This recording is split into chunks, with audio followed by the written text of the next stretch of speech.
Good evening, Biscuit Babies. On tonight's episode, I'll be joined with Andy Picarro of the Unhealthy Scratch podcast and comedian. Very excited to get in and talk to him about the 2017-18 Pittsburgh Penguins. Two-time reigning champs. Should be interesting. We'll see what happens. Just wanted to let you guys know that this podcast that you're listening to right now is brought to you by Lucid Float Spas out of Mount Vernon, Ohio. Oh, just go float. First one is half off on me, guys. Just go in there and tell Chad you listen to the biscuit and he'll hook it up. It will make you feel better. I guarantee it.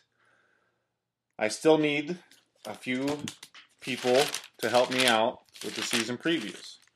I still need the Anaheim Ducks, Calgary Flames, Coyotes,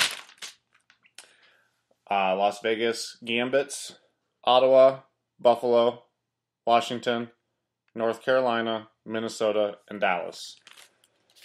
So quite a few, but not that many. We've been trucking through them. This will be, I believe, the 9th or 10th team just this week. So if you know someone or you want to come on, hit me up on Twitter and we'll do it. All right, guys, let's fucking party. Now Probert got the right hand free. He's loose with the right hand, and he starts to retaliate, and down goes Nyland, and the two of them are hammering each other. Knights of Columbus, that hurt. It's old-time hockey, the way you're supposed to play. You throw a little lumber if a guy gets in your way. You play like Gordie Howe or Eddie fucking Shore. We can't all be Gretzky, Lemieux or Bobby Orr. Hey. The enforcer of all hockey podcasts. It's the biscuit. It's the biscuit. Damn it! Just go regulation size or what? The enforcer of all hockey podcasts. God help the fucking day if fighting's ever banned. As our country will stop working on so bad it's fucking cans. Hi, everybody. It's the Biscuit Podcast. Hey, wanna go? Yeah, okay. Good luck to you too, buddy. All right, Biscuit Babies, as promised, I have Andy Picarro, comedian and host of the Unhealthy Scratch podcast. Andy, how are you, my man? Good, William. How you doing? Thanks for having me on. I'm good, dude. How's the weather out there? I'm getting used to it. I kind of like it to be a little bit colder, to be honest, but it's nice. I feel you, man. I'm about ready for winter myself here. It can get cold any day now. It wouldn't bother me. Yeah, I'm done sweating now. I just feel like I just sweat all the time, just always changing T-shirts here in LA. That's why I'm dragging my fat ass around with a hockey sweater on. I'm like, why am I wearing this and sweating? There's only 1 month a year I can like February is the only time I can even think about putting on a hockey jersey. Which sucks. That is rough about out here. Dude, I've been loving the podcast. I'm so glad it's on iTunes now. It's fucking hilarious. Yeah, we're always a good year behind where we should be in technology. So, thank you. I appreciate it. Hell yeah, man. Well, we're here to do one thing and one thing only, and that's talk Penguins hockey. Obviously, 50, 21, and 11. 2 years now you guys have won the Cup. It's been a pretty good time to be a Penguins fan. It has, and of all the rosters to win back-to-back championships, I mean, since I've been watching them as a little kid, it's kind of crazy that these are the ones that won. Nothing, it's just the defensive core. It just has been a bit of a Joe Everyman team besides, obviously, the big two. So it's been so weird. Everyone's asking me, like, do you think they can three-peat? And I didn't think they could win 2 in a row. I didn't pick them to win 1. I didn't pick them to win in 16. And I didn't pick them to win last year. And, I mean, to me, just a three-peat is just so crazy. I mean, the thought of having to go through the Eastern Conference again unscathed for a third year in a row, I don't think they'll be able to do it. I think they're right there. I just think that's just too many hockey games to win 3 years in a row. But I'm excited to root for it, that's for sure. Right. I agree. I think they're right there, too. And I think the biggest difference from, winning 1 to 2 to 2 to 3 is they lost 2 guys, essentially, after the 16th year Cup, Lovejoy and Furr. And then now, there was no way they could keep that team together with all the guys that were multiple Cup winners and all of them that played so well in the playoffs. You knew a lot of guys were going to leave. And when you go through... There's no comparison to this year or last year, I was going to say. I didn't mean to cut you off there. But, yeah, there's no comparison to losing, Eric Fehr and Ben Lovejoy to losing Nick Bonino and Marc-Andre Fleury. Right. As far as what that does to the right. in the roster. It's not really, it's not the same at all. Dude, when you go down the fucking list of guys, that's it's heart. I'm not a Penguins fan. I'm like, oh my god, dude, like how are they going to do it? Yeah, to me, the one that hurts the most is the one that hurts the least on the ice, and that's Fleury. Just because that's Crosby's best friend. They've been sitting together on planes. They used to room together before they both were veterans and got their own rooms. Talking about the guy that's been Crosby's really best friend in the NHL for his whole career, and so knowing that he can be a moody player, that one worries me, and then. Just the loss of having that third center. There's no way you can win without being strong down the middle. And to me, the number one reason why I don't pick the Penguins to win this year, the one thing I would point at is that we saw what happened when they had no Jordan Staal for whatever it was, 4 or 5 years before they got their Nick Bonino back into to win again. You need to be strong down the middle, and to lose a guy like Bonino, who only scored in important games. That's the only time he thought about scoring. The regular season, he was one of the most average players for the most part offensively. Defensively, he always gave you a great shift.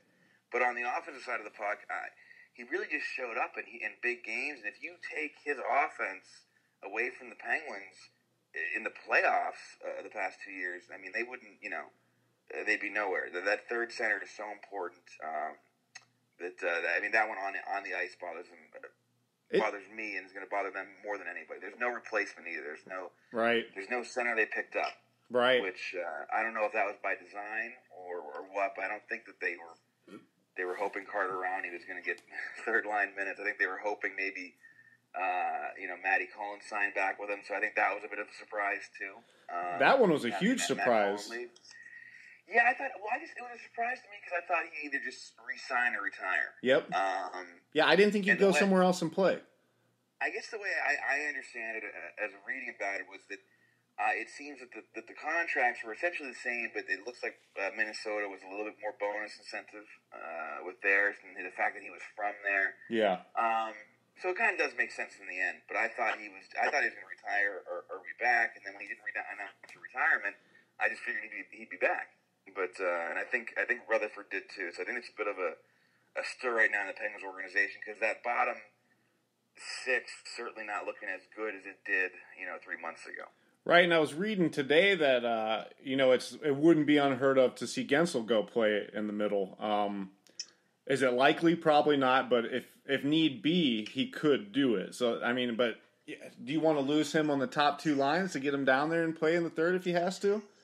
I hate to put it into the way of whatever makes Crosby happy. I don't think going into camp, Sid would be thrilled if he walked in and saw that Gensel isn't on his wing, with the production they had. And Sid loves Sheary too. And, go back 3 or 4 years ago when I thought Crosby was probably playing his best hockey, was when he was with two wingers he loved, with Kunitz and Dupuis. Not necessarily the best two wingers he's ever played with, but the best line statistically he's ever been on was, him, Kunitz, and Dupuis. They didn't win any cups, but regular season wise, back basically that line was together from I'd say late 2010 through 2012. That line was really effective, and I get the same feeling with Gensel and Sheary. I don't think that there's a rush to. There's probably going to be another answer unless he goes cold in the wing, which. Expecting this kid to score a goal a game, going forward is probably not very realistic. I think you have 11 or 10 or 11. I think it was 11. It was unheard of. Yeah, crazy. They seem to just farm big time players for big time games. They just got dudes that play their best hockey when they need them to, and it just seemed, at least for the last 2 seasons. Yeah, Brian Russ is another guy.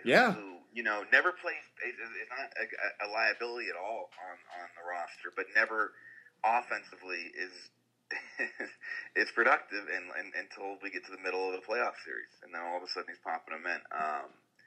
It's that weird thing. It's like, can they get these magic step up moments again for a third year in a row? There's just too many things that would have to go perfect. Like I said, I'm rooting for it. I'd love to see it happen. I hate bringing in Ryan Reeves. You do? Yeah, I don't like it. Oh, dude, that's my favorite pickup on the offseason so far. Well, to me, it was like, if something's not broken, don't fix it. They haven't had somebody good. tough in a while. Yeah. Right? So I get the want for it, but you're also coming off 2 cups, and so I know that Crosby, he does get into it a little bit too often. It would be nice to throw a little bit of deflection on that next to him, but you're not going to be able to play Reeves with Crosby. No. Very unlikely. And so, the scrums that happen, after a whistle, unless you time it perfectly. Now you're having Sullivan worry about all these extra things that the Penguins are supposed to never worry about. They're supposed to just play. Yeah. They're not supposed to, push back in any way. And it's sort of like it reminds me of the 97, 98, the Wings, the one that back-to-back. They didn't really have a tough guy. The whole team was tough, so that's different than the Penguins. The Penguins didn't really have a lot of team toughness, but I just don't think you need that guy that answers the bell. I think if he plays any more than just versus Columbus, Philly, and New York during regular season, I think it's a bit of a problem. I think as a Penguins fan, we want to see as little as Ryan Reeves as possible. I think that him being in might indicate there's a little bit of a problem. For me, that bottom 6, you won with speed and with guys that can kill penalties and block shots. I just don't see bringing in a cement shoe guy like him. It just doesn't make sense to me, but we'll see. There's got to be a plan. Now, I just don't get it yet. From the outside looking in, I go, I wouldn't have been surprised if Sidney whispered in Rutherford's ears like, hey, you got to get me somebody. Like you said, it keeps Sidney happy. And, even with Reeves sitting on the bench, with his presence might help that team out. And like you said, there's games like when they play Columbus or Philly where he's going to come in handy. And playoff time. I mean, he might not be out on the ice a lot, but when he is, I think he's going to be effective for the team. I think in part of the reason why it's weird to me is that Reeves walks that line. He's really not an enforcer. I mean, he does give you an honest shift. It's not like it's Colton Orr or Steve McIntyre, any of these guys in NHL past who, really can't play. I mean, Reeves is the guy who does, I don't think he was a healthy scratch last year at all in St. Louis. If he was, it was like a message-sending type scratch. He played 80 games last season. Yeah, that's what I'm saying. So he's a guy who's supposed to be in every night. Like, he's not a guy. So it's not like one of those things like where you bring in a guy who's just a hired gun. Like, Reeves is an every night player, so you're consciously making the decision to be a little slower, at least on one wing, at least on one line. Because I don't think he's a guy who will be, like I said, will be scratched a lot because he gets his minutes. It'll just be interesting. I do think that the Penguins had nobody to answer the bell at all, and it's not like the NHL used to be where you have to have a guy that fights. But if you have nobody that answers the bell at all, then you can't even take the other team's guy off the ice for 5 minutes. Right. And I think that's been a problem. Obviously, Tom Wilson is a big problem in Washington, and I think if Tom Wilson wasn't on the Washington Capitals, I almost wonder if this move is even made. To me, that's who this move is made for, because Dubinsky's already, chicken shit, so I don't really see him being more scared than he already is. Let's be honest. Dubinsky only starts shit with one person, and that's Mr. Crosby. That's the only time he puffs his chest.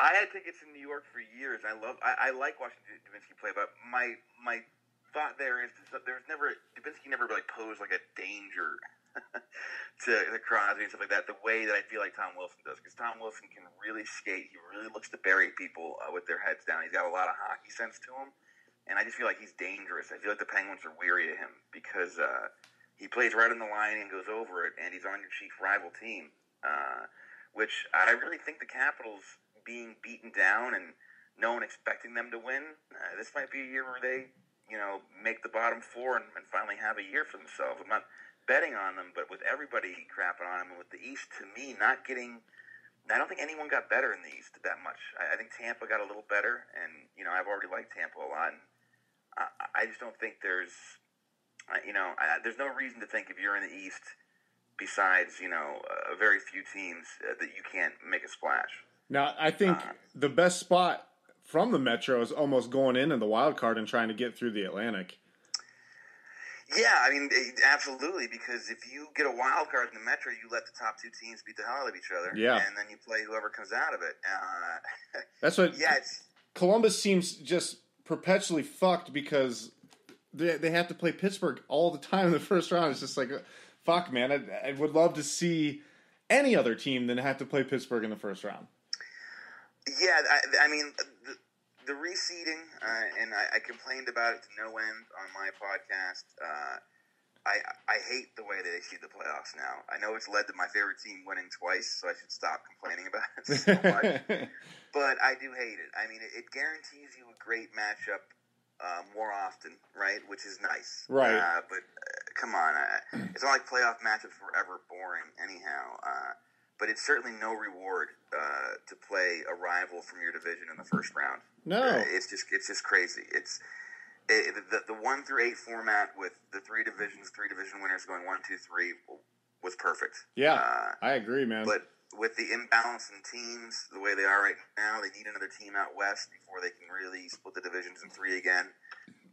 So it's annoying. I don't like it. I do think that they'll change it once they get that 32nd team or whatever, but it's going to be a couple years. Yeah, I think everybody agrees that the old way was better. It just makes for the final. I mean, you want the best 2 teams to meet each other in the final, not have to play each other in the first round. I mean, the games are always going to be good, but yeah, and I know like everyone's saying, well, last year and this year the Penguins and Capitals, that was the big series, at least in the Eastern Conference. Maybe even you could argue in all the playoffs. And they had to have that in the second round as opposed to the third. Yeah. I just think that, the argument of the best team will probably still make it through is true, but you can't just make the regular season worth almost nothing. There's no incentive. There's no point. Yeah. There's no incentive. You almost want to play middle of the road so you can get that 3rd or 4th, 5th spot because you're going to probably play an easier opponent, I know I'm probably beating a broken drum here as far as everybody's been saying this summer, but to me, Sullivan is crazy if he plays Crosby, Malkin, and Murray, assuming they all stay healthy, and Letang, let's throw him in there too, as much as he can. They should get maintenance nights. These guys should not play because of the flu or because of some cramping issues.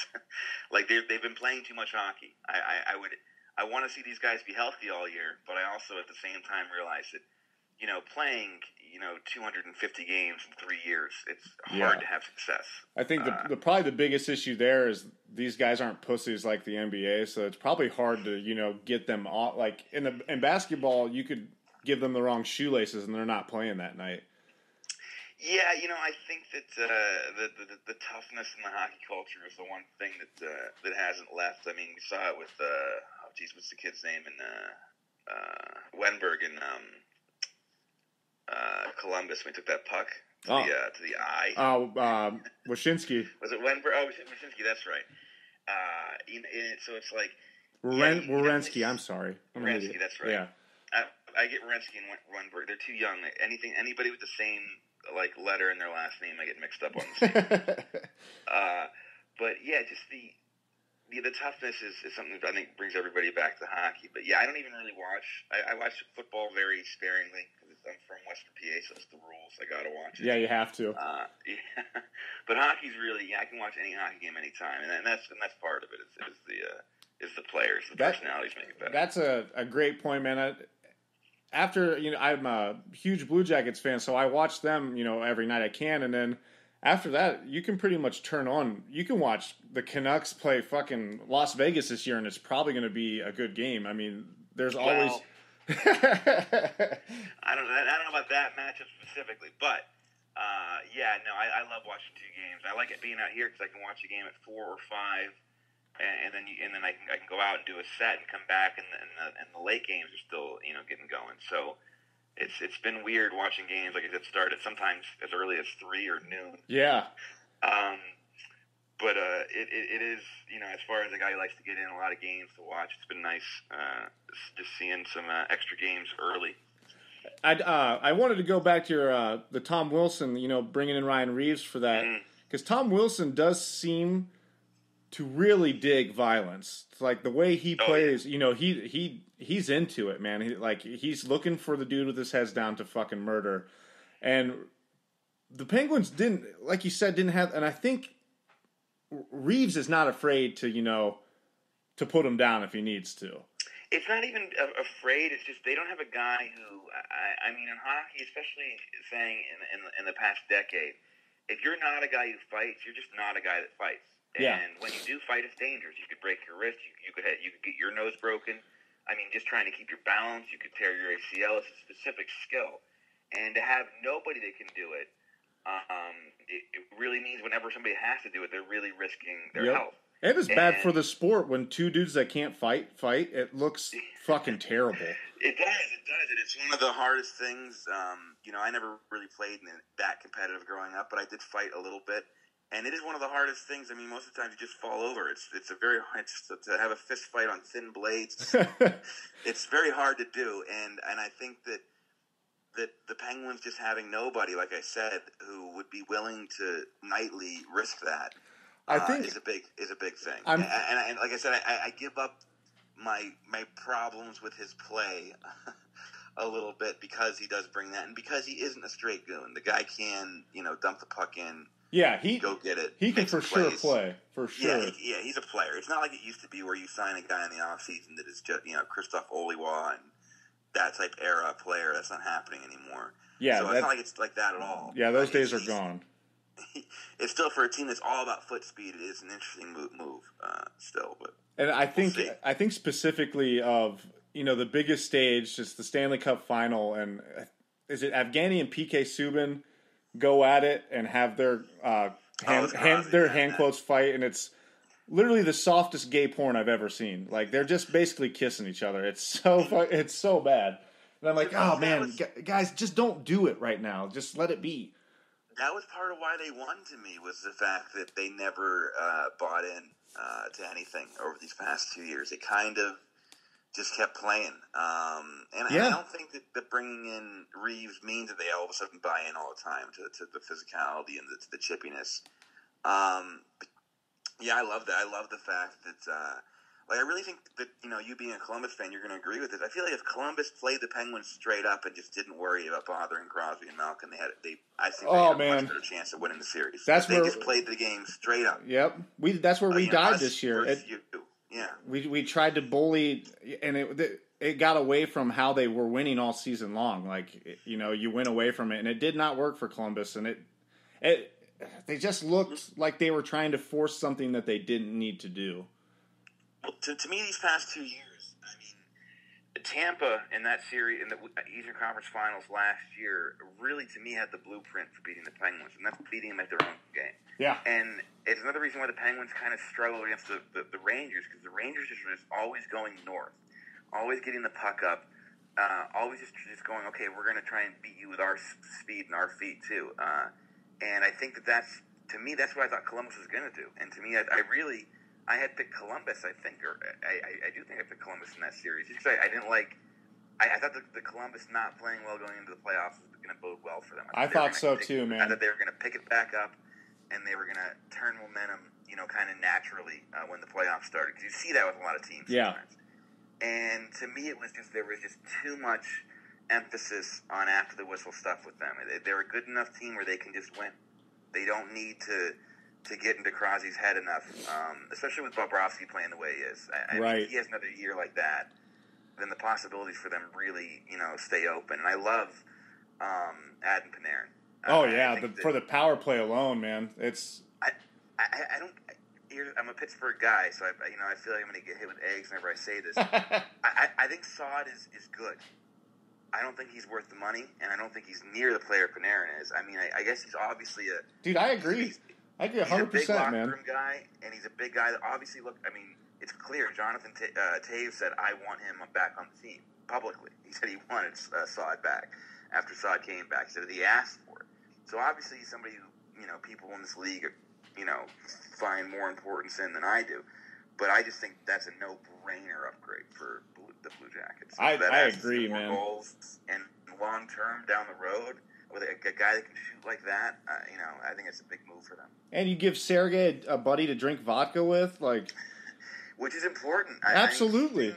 He can talk to him in his own language. It's very important. Yeah, it's weird that very casually, have I gotten to meet people that have played in the league and been around the league, and the rooms do separate up a little bit. You got your European guys and your Russian guys and your Canadian guys. The North American guys kind of stick together, but it's sort of like if you only have one or two, it's rough. And a lot of people know that Gonchar, and without him being there, the Malkin transition would have been a lot. They would have been able to talk to him. Yeah, he would have had to hire a translator. Oh, his English was dog shit when he came over. He knew nothing, and without Gonchar sitting next to him, and Gonchar literally explaining to him the power play, Gonchar explaining everything the coaches were yelling on the bench to him the first 3 years.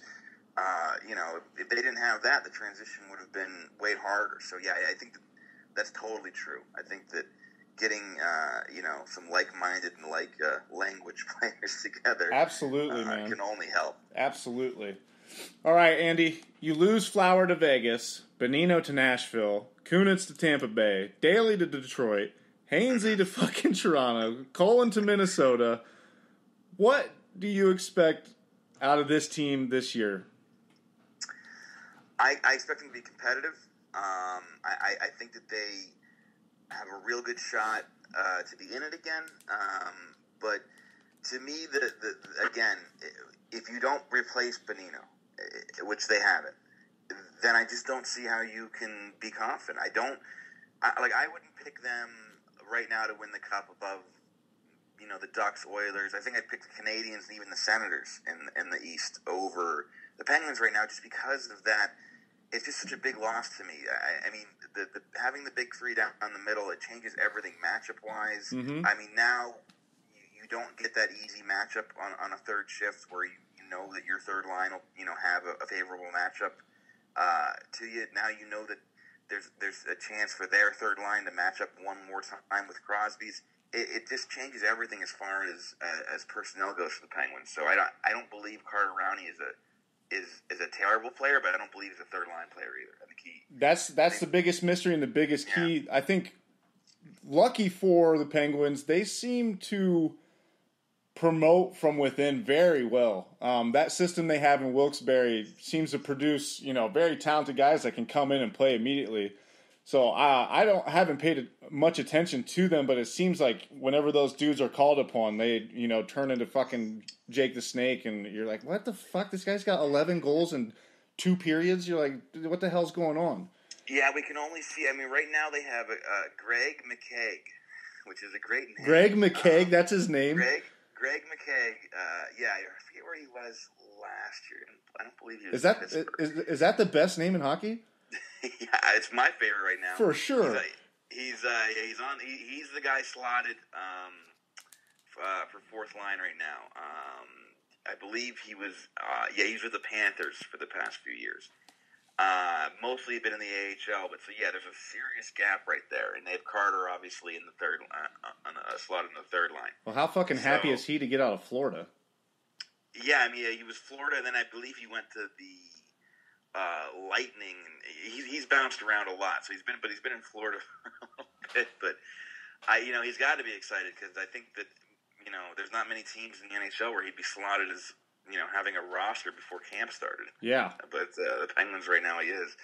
So I don't really know what's going to happen there. To me, that third line center is still just, especially how big Bonino was. God damn shots! Forget the goals. Yeah, that one was brutal. Shots. Yeah, that one really hurts. Last year was like they lost nobody, and this year was like, it's been a parade of importance. I knew it was coming, but holy fuck, did they lose some guys, man. I mean, but at the end, if Murray stays healthy and Sidney Crosby keeps playing like the serial killer he's been playing as, there's no reason they couldn't win the President's Trophy, and that's not necessarily a good thing, as you know. Teams kind of... Yeah, they're one of those teams that have never won the President's Trophy and the Cup. I mean, I know a lot of teams have. There's a few, like Detroit, that did it like 3 times. Right. Done it a few times. But yeah, it's never a good sign for them when they have a great regular season. Right. So I'm okay with second or third, to be honest. Phil Kessel, day with the Cup, thumbs up or thumbs down? Thumbs up. The only thumbs down still goes to Steve Simmons in Toronto, who's still complaining about it. It's like this guy, it's like Kessel made you famous. Yeah. Nobody knew who you were. Yep. Right? I mean, like you had a few followers on Twitter from Toronto and stuff like that, but no one knew this guy that well. And Kessel, he writes that article, which was incorrect, by the way, about Kessel eating a hot dog every day that he later recanted. Yeah. And Kessel, took it a little personal, and then the fans started making it a fun thing. Yeah, they really turned it on it. And then Simmons retweeted it and was like, "Man, 3 years later, and still living off words other people said." Like, just kind of like taking a little shot at him, like he has something so personal against him. But I think it's great. I think for a person with the body type of Phil, I think there's a lot of chubby little kids playing wing right now. Fuck yeah, dude! That want to be Phil Kessel when they grow up. So I think that like he's just the everyman, and I think it's great. I kind of wish he would have taken it back to Toronto, stuff it in their faces one more time. I was surprised he didn't. I'm surprised he went there at all last year. I mean, he had a lot of friends. He has a lot of friends in Toronto. Toronto's an important city to him, I know. But he still lives there, doesn't he? Yeah, he does. I know he did last year. I don't know exactly this year. It wouldn't be surprising if he had a place there. I mean, I'm sure these guys have a lot of them have. I know Crosby spends a lot of the summer actually out here in LA. Oh, really? These guys are all over in the offseason wherever they choose to train. Yeah, there's a group out here that like it used to be Rob Blake and a lot of these old school Kings guys in West Coast, Joe Sakic. These guys used to come out to Manhattan Beach and Santa Monica and train, and the kind of like the tradition is kept up, but now it's like Jack Johnson and Sidney Crosby. So the names are all different, but it's like, this random hodgepodge of guys that come out and train. Yeah, fuck, why not? West Coast in summer. Yeah, the weather's great. Nobody knows who the hell they are. They right. can go to dinner whenever they want.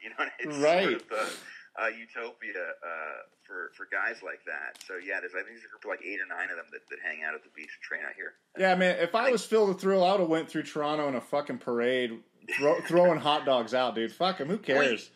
Yeah, and because the fans always kind of stayed with him. It was the media that really turned on him there. Oh man, they turned on him hard. Go back and let the fans enjoy you a little bit, and throw it in the media's face again. And it's just so.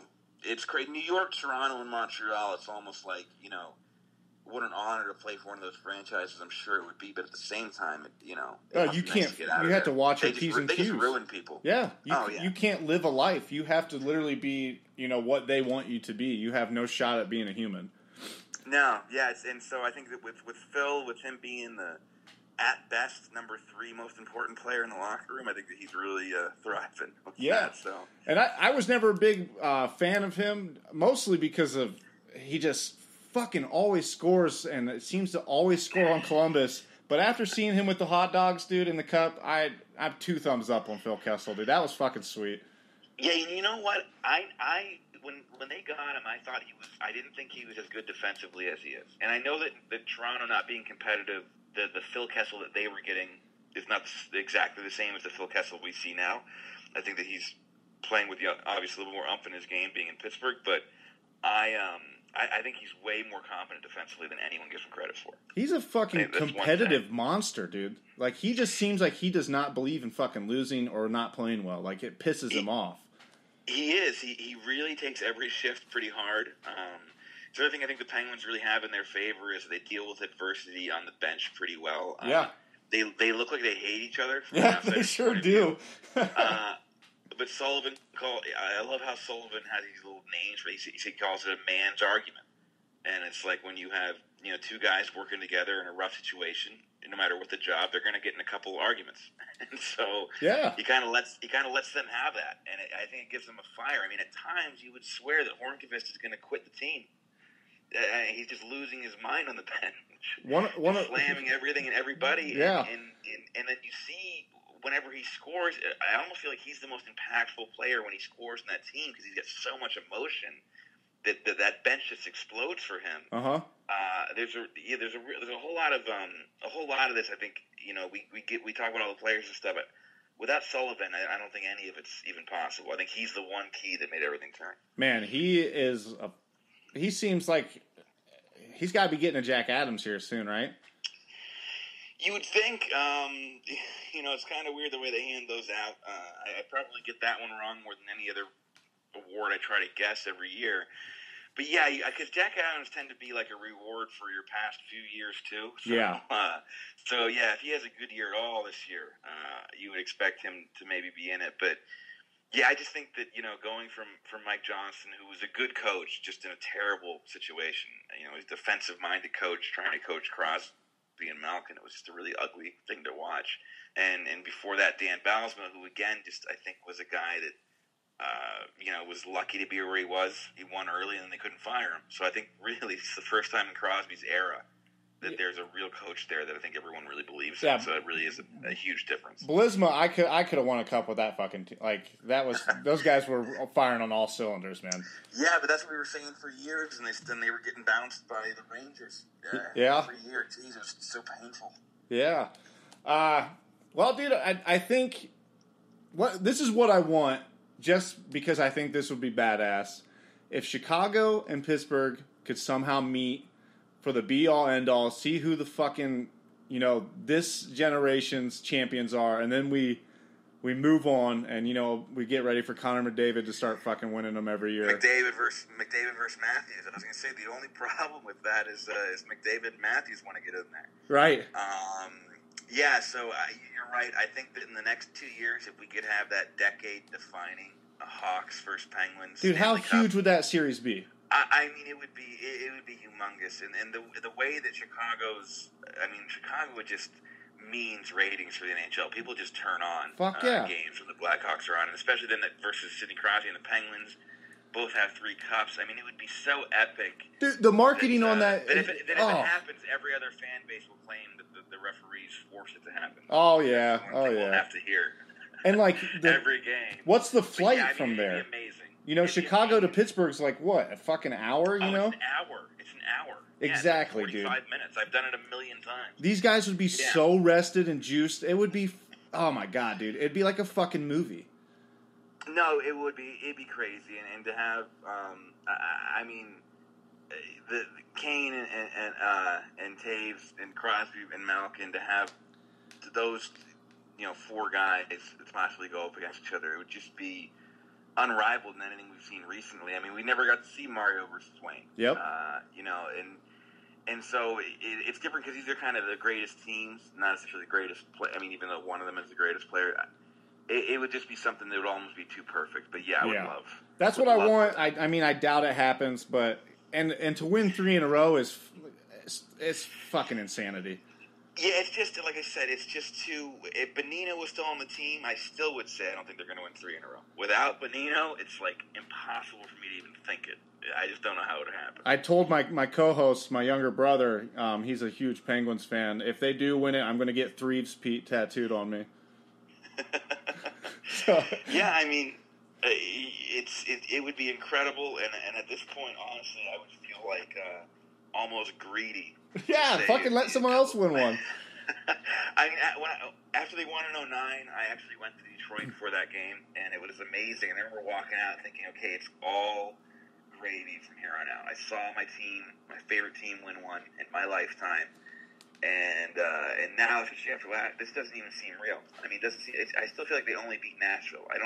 Or San Jose. I just don't feel like this cup is even registered yet. Right. And it probably won't. In my head, I still think they won 4. I still consider them to be a 4-time winner. The 5th one hasn't even really. It's not registering yet. Andy, where can they find you, man? I will be in LA mostly, but I will be the second to last week of September. I will be in Little Rock, Arkansas, and then the the last week of September, I will be in Oklahoma City, Oklahoma. Great, man. And you can find me on andypcomedy.com. We'll have all my dates and stuff on it. But like I said, mostly West Coast for right now. Hey, if you make it over to Ohio, for sure let me know, man. I'll come out and fucking. I love stand-up's very intriguing to me. I play in a heavy metal band, so in between songs I chirp a little bit and say some fucking butt jokes, but to stand up there and do that shit by yourself, man, my hat's off to you. Oh, thank you. Yeah, it's honestly, I've been doing it for a long time now, so it's sort of like, I don't know what I would do without it. But the hardest thing is having the TiVo hockey games. TiVo, listen to how old I sound. DVR. Jeez. You can see I was all over TiVo when it first came out. I still call it that. But yeah, so sucks sometimes being up and away during games, but yeah, it's pretty fun. When did the improv shirts drop? The what? Yeah, you're saying to your buddy he's like an improv troupe wearing the same. I thought that was fucking hilarious. Yeah, I have a little bit of a thing against the improv people sometimes. They're friendly. I just don't want them to use the same water fountain as us. You know what I mean? There needs to be some separation. Jesus Christ! Oh man, dude, thank you so much. This was great, man, and let's keep our fingers crossed for Blackhawks fucking Penguins, the mightiest of Stanley Cup. Yeah, and I'm sure me and Colin will give you a call at some point this year and have you stop on Unhealthy Scratch. Hey, any time, man. Thanks again, buddy. All right, thanks, William. It was a lot of fun. Yep, you have a good night. You too. All right, my sweet babies. That was Andy Picarro, comedian and host of Unhealthy Scratch. Make sure to go follow his podcast, follow him on Twitter. Follow us on Twitter, Instagram, Facebook, All the Biscuit Podcast. If you can't find us, your Tommy will come by and hit you on the head with a tack hammer because you are a retard. We are on iTunes. We are on Stitcher Radio, Google Play Music. Fuck you, Spotify. That's the last time I'm saying it. I'm not even going to fucking mutter the words. But I'm going to keep applying until they say yes. The people want it. Let them know you want it. I want to send a thank you to Lucid Float Spas for sponsoring the podcast. Go see Chad, take a float, feel better. Don't be a fuck. As always, go to parkersplatoon.org. Donate. See how you can help. Veterans. They keep us here. They keep me doing the podcast, and they keep you listening to it. So show your support. That's parkersplatoon.org. Oh, it's hot as fuck, dude. I'm sweating my dick off. I love you guys. Freedom.